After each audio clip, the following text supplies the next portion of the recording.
it. Just an assumption. But who doesn't? Like, I'm a Sauvignon Blanc bitch. Like, who doesn't like white wine? You know, especially really. Yeah. Oh no, not that I've tasted an armpit, but if I were to guess, it would be an armpit. No. You got to get the one with the citrus notes. Restaurant Punk, what's up? Restaurant Punk. Welcome back, Girls Edition. Hello, Hi. Girls Edition. I love that. I know. I love that when for it's a us. girls' room. What's going on? I feel like I was summoned here. You are, because we're here to talk about stuff that happens behind the bar. I love stuff. Oh, behind the the bar. bullshittery that happens behind the bar, the theft, Dun, dun, dun. the stealing that people don't think is stealing Yes. as a bartender. Love that. The word stealing is such a harsh word, but when it comes Essentially. down to it, You're it is. stealing. It is. Right. So are we talking like overpouring? Are we talking about yeah, I guess the tip touching? Are we talking about Ooh. oh, The places now you you'll just go. got- I know. I'm sorry. my The What goodness. places is you'll in go. mind? Well, we're starting. Well, the most obvious would be overpouring, right? Right. Or the bartender take it upon themselves to do buybacks without consulting a manager or the owner. You know, in corporate, there are rules. You shouldn't be doing that normally in corporate, but people still Sure. do it. And then in the private places, I don't know if you experience this, that people think because it's not a corporate place that they're entitled to do that or it's necessary. So when I hire a bartender, the first thing I start with is everything has to be rung in. Like, I don't care who it is. I just say from the beginning, it's like equivalent to drinking behind the bar. It's a big no-no. Right. And I also express that my brother and I are very involved. So if we have Noelle, who's a regular coming in 3 or 4 times a week, I know that she should be backed up. So, Right. if the bartender came up to me and was like, listen, it's Noelle's birthday. Can I buy her a shot? Can I do a shot with her? As long as you're like asking permission, like I'm like, oh yeah, it's Noelle. Like her tab is $75 3 times a week. Buy her a Pinot Grigio. Yeah, right. No biggie. But I make it very clear. How did you know I like Pinot Grigio? I mean, it's basic white girl. I just went with it. I just went with it. Just an assumption. But who It's a doesn't? Like, I'm a basic Sauvignon Blanc bitch. bitch. Like, who doesn't like white wine? Savvy B. Really? Yeah. Oh no, I'm Not a big that I've Sauv tasted Blanc. an armpit, but if I were to guess, it would be an armpit. No. You got to get the one with the citrus notes. I hook you up. I make you a list. Do that. But You just made me snort. that's good. That means it was a belly laugh. That's very good. So anyways, I'm sorry, I went off on a tangent. I make it very clear that it's not up to the bartender. Because if bartender 1 is doing it, then someone else could be doing it within the same day. So it's like backing up and backing up and backing up and backing up. It's like, whoa, don't abuse I it. feel like when you have someone like in the kitchen and they're the influence, right? And then you have someone on the server floor and they're the influence. It's like, I feel like bad habits, I feel like they don't spread as bad as they do behind the bar.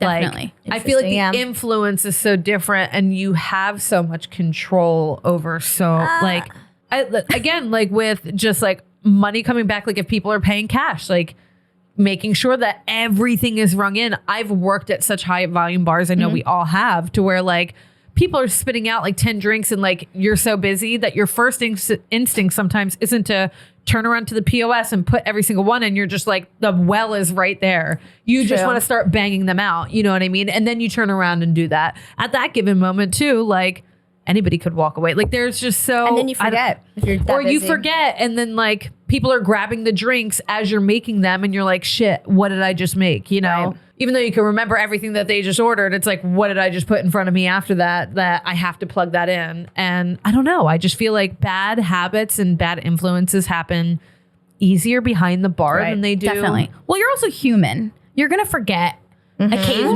Sure, of Which course. is, again, it's like a mantra. I like beat it into the bartender's brain. I'm like, make the drink, go to the computer. Make the drink, go to the computer. If you look at a customer and they see that you are working on 7 service tickets or making 16 different margaritas, as long as you address the customer and you're like, so sorry, be with you in one moment. I'm like, you're never going to get in trouble. Honesty with me. is Like, the best with people. Like I will get triple sat at a restaurant and I know it's not a bar, but even at bars, because I've done it before, I'll look at a whole crowd of people and be like, guys, 5 minutes. Yeah. And they're like, you got it. Yeah. As opposed to ignoring them for 5 minutes. By the time you get around, they're like, oh, wow, look who decided to show up. Yeah. Or we couldn't even get a drink. Right.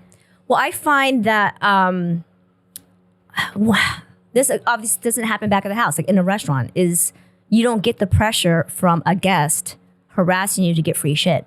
Like that's a big thing. Oh, huge. You know, you don't really experience it Jinx, as Romeo. you don't experience it Sauvignon at a table, but at a bar, it's a problem. Like, well, so and so does it, and or can you call over the owner? Like, I know the owner, this and that. Oh, that's and my favorite. that must be so annoying as an owner. Oh my God, 'cause that's they my act like favorite. I couldn't the best imagine it at a friend bar. because there's the expectation. Right. They're buttering you up because they want free So shit. there's people who know my brother that I've never met. And my brother was the owner even before I came on board.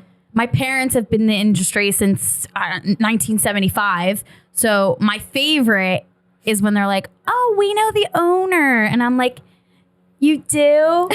Tell me. And they're like, where's John? And they're like name dropping. And I'm like, they're not here.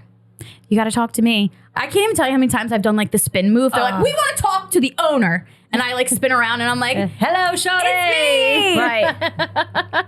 But no, people don't get it.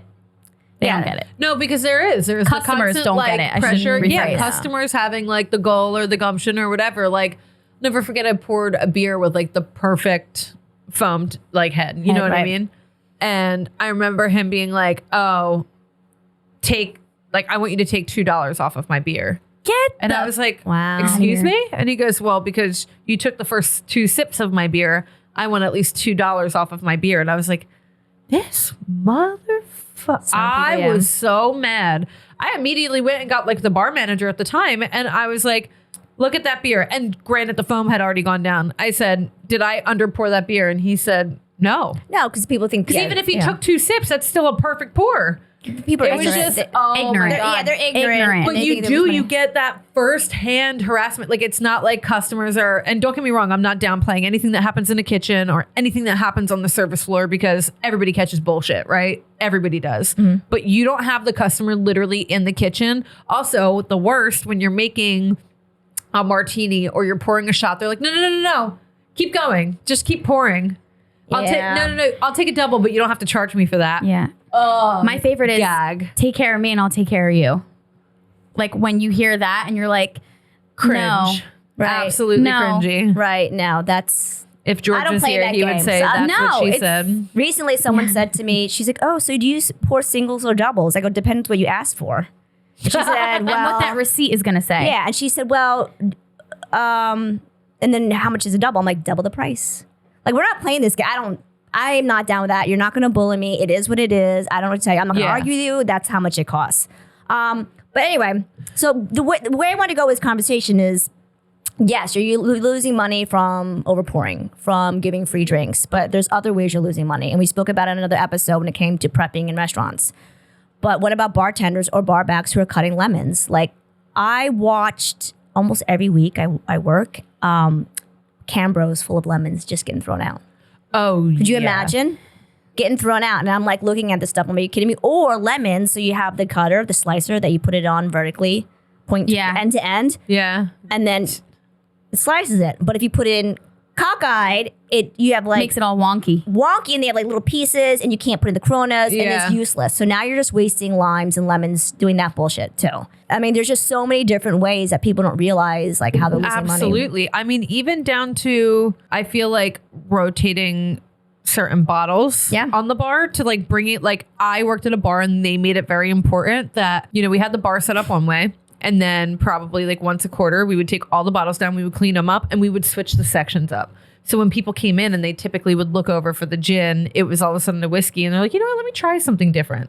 And like we would bring different That's bottles to interesting, the front. yeah. So like it kind of like tricked people's minds in a sense. But rotating product alone and just not letting things like waste and rot, because then I feel like unless you're properly doing inventory, which you should be doing at a bar, but I've worked places to where like we've gotten to the bottom of the barrel and there's like a busted can or this or that, or it's so sticky and disgusting, and then you have to have gross. your whole staff sit there and clean off every single can because you're not rotating the wells or, you know, the Well, cooler. especially the beers. Like, Yeah, that's basic. huge. Yeah. Basic. And I find that's not happening a lot. Like, Yeah, like Especially- everybody, because at the end of the night when you're restocking, you just go and you take like, oh, okay, I need a 24 pack and I'll put it in, the cooler will be filled. I'll be good.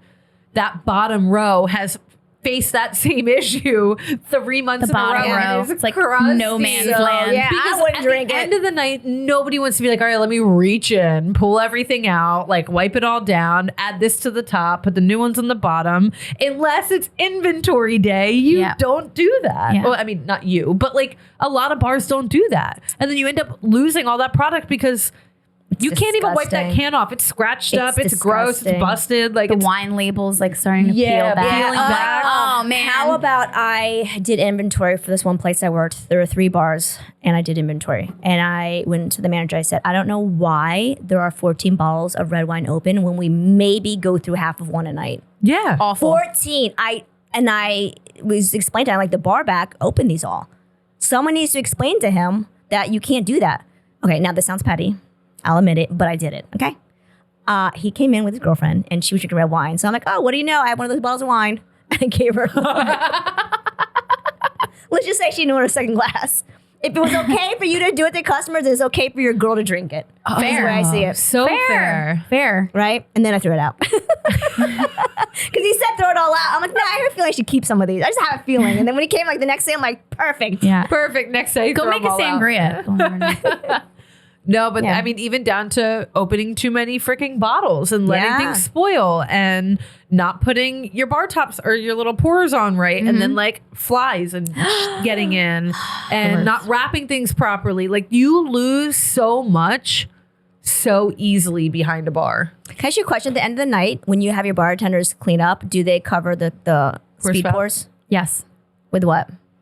I'm just curious. I got these like little cap things off Amazon. That's it's what like we use, it's like yes. rubber. Yes. And it goes right on top. Yeah. The little hats. We call And them then- nipples. Yeah, they do look do like look that like actually. nipples. And then when we've been in a jam, I've literally gone to ShopRite and gotten like the Swish Dixie cups. Right. Those are Like asking. I've got covered no and it- matter the season. Right.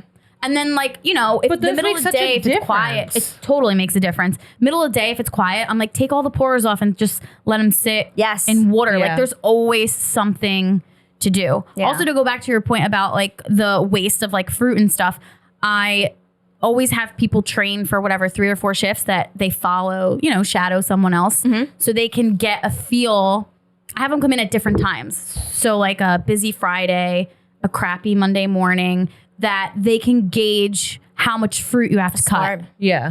So like if it's a Monday in the dead of winter, don't cut 4 limes. If it's Cinco de Mayo, Cut 12. you know what I mean? So like Right. by like the time a month comes around, like, or not even less than that, they can kind of gauge like Yeah. what they're going to use and what they're not. And then again, it kind of like comes down to like the team morale. You know, Right. when the server's just sitting around and she's like, "Is there anything I can do?" and the bar fills up, I'm like, "Go ask Veronica if she needs more limes," and she'll be like, "Actually, these people are crushing margaritas. Like, I could use more limes." Right. So I think like the manager being active back there, you see it, and then when a service ticket comes up for that glass of wine, when I go to open the fresh bottle of J-Lore, she's like, no, like there's already one open. I think Right. it's just like communication, Yes. and like showing that you give a shit and are willing to help them eliminates a lot of that That's true. waste. Because then you as the bartender, if you're in the weeds, you're rushing. You're not looking for the Yeah. half open bottle. Like you're going to open a fresh one or I am. whatever.